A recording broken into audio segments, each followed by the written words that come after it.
मनुष्य और मनुष्यता ये दो शब्द हैं। मैं मनुष्य हूँ और मेरा आचरण मनुष्यता है।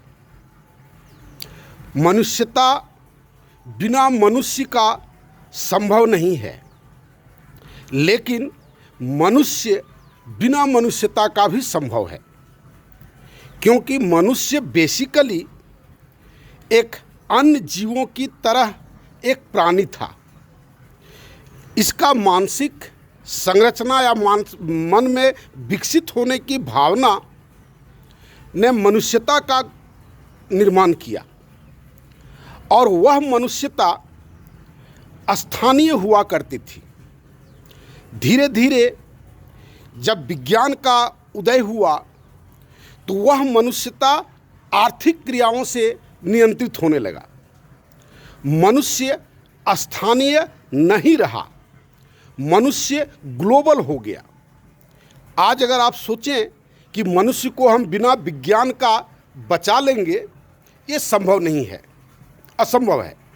मनुष्य को विज्ञान का सहारा लेना होगा, और विज्ञान का सहारा लेने के लिए हमें पूरा ग्लोबल मनुष्य बनने के प्रयास करना होगा। दूसरा कोई उपाय नहीं है। जब जब ये स्ट्रगल जितना तेज़ी से बढ़ रहा है, समाज में उतना ही अशांति और वातावरण बना हुआ है। आप देखें ना, पूरा देश पृथ्वी पर जो लड़ते हैं सब इसी का कारण है, विज्ञान के कारण। चाइना ने रेयर अर्थ मेटल पर थोड़ा सा अंकुश लगाने का खाली हिंट्स दिया, अमेरिका सीधा हो गया टकुआ की तरह, उसका सब दादागिरी बंद हो गया। तो कहने का मतलब, जो वैज्ञानिक रूप से कोई भी देश जितना डेवलप्ड होगा, उसका व्यक्ति उतना सशक्त होगा, स्थानीय स्तर पर भी और ग्लोबल स्तर पर भी। और विज्ञान का मदद अगर कोई व्यक्तिगत रूप से कर लेता है, कोई राष्ट्र या कोई समाज, तब तो कोई बात नहीं है, लेकिन वह संभव है क्या? और पूरा विश्व का लोग एक तरह हो जाए, मानसिकता एक तरह का गढ़े, मनुष्यता एक तरह का हो, उसके लिए लोग प्रयासरत है। यूएनओ की स्थापना, या वो जो Nobel prize sir Alfred Nobel ने जो प्रयास किया, विश्व साहित्य का उदय, ताकि एक दूसरे के चिंतन को हम जान सकें, एक दूसरे के चिंतन को हम प्रभावित कर सकें। तो बहुत सारा सत्प्रयास पृथ्वी पर हुआ है, और उन सत्प्रयासों को हमें देखना चाहिए, हमें उस पर चिंतन करना चाहिए। हमें वो कूपमंडूकता का विचरण चिंतन नहीं छोड़ना चाहिए, मतलब छोड़ना नहीं चाहिए, लेकिन उसके प्रति सहिष्णु होना चाहिए। कोई विचार अगर आ रहा है तो आने दें।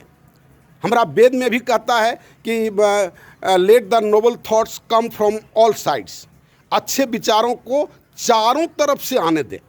ये वेद की बात हम लोग करते हैं, लेकिन वेद के बहुत सारा आचरण हमारा वेद के विरुद्ध होता है।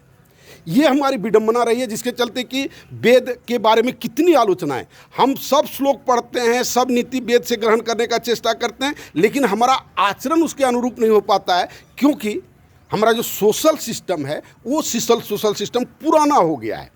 कभी सोशल सिस्टम या अत्याधुनिक सिस्टम था, लेकिन कोई भी चीज़ जब नया रहता है तो नया होता है, तो हर चीज़ पुराना होते जाता है, और वह धीरे धीरे करके अनुपयोगी आता है, लोग उसको सब्स्टिट्यूट करता है। आप इस डायरेक्शन में आप सोचें, आपको मनोबल मिलेगा, समाज को गढ़ने में आप सशक्त हो पाएंगे। और मेरे साथ आप जुटने का प्रयास करें। भी मेरे साथ अगर जुटना चाहते हैं तो आप स्वतंत्र रूप से प्रयास कर सकते हैं, इसमें कहीं कोई कोताही नहीं है। हमको कोई लस्ट नहीं है कि हमारे ही थ्रू कोई काम हो। धन्यवाद।